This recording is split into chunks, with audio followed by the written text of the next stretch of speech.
आप सभी को आज शिक्षक दिवस की हार्दिक शुभकामनाएं देता हूं, बधाई देता हूं। और मैं इस अवसर पर महान शिक्षाविद, भारत के पूर्व राष्ट्रपति डॉक्टर सर्वपल्ली राधाकृष्णन जी को भी नमन करता हूं, जिनकी स्मृति में और सम्मान में शिक्षक दिवस मनाया जाता है।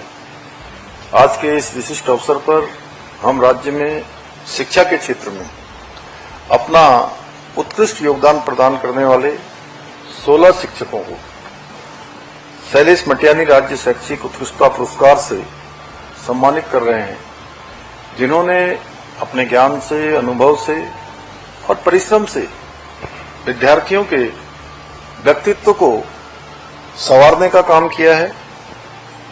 मैं ऐसे सभी शिक्षक गणों को, जिनको आज हम सम्मानित करने वाले हैं, उन सभी को अपनी शुभकामनाएं देता हूं, उनको बहुत बधाई देता हूं कि निश्चित रूप से आप सबके कारण से शिक्षा के क्षेत्र में आने वाले समय में भी अन्य शिक्षकों के लिए भी आप सबके द्वारा जो काम किए गए हैं वो उनके लिए भी पाथे और मार्गदर्शन का काम करेंगे कि इस दिशा में चलकर उनको भी उसी प्रकार की उत्कृष्टता प्राप्त करनी है जैसे आपको प्राप्त हुई है।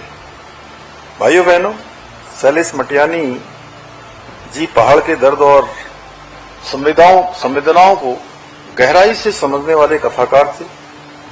वे कभी किसी विचारधारा की सीमाओं में नहीं बंधे, परंतु कुछ लोग उनके आरंभिक दिनों की रचनाओं के आधार पर उन्हें वामपंथी रचनाकार मानते थे, किंतु अपने जीवन के उत्तरार्ध में वे पूरी तरह से इस देश की मूल चिंतन धारा की ओर आकृष्ट हुए और यही उनका वास्तविक स्वरूप था।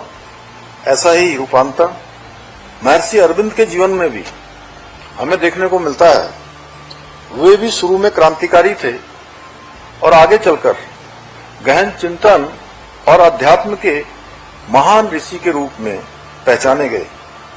शैलेश मटियानी जी ने कथा साहित्य के साथ साथ गद्य और सामयिक चिंतन में भी अपनी गहरी छाप छोड़ी। शैलेश मटियानी जी को प्रायः उत्तराखंड का प्रेमचंद भी कहा जाता था।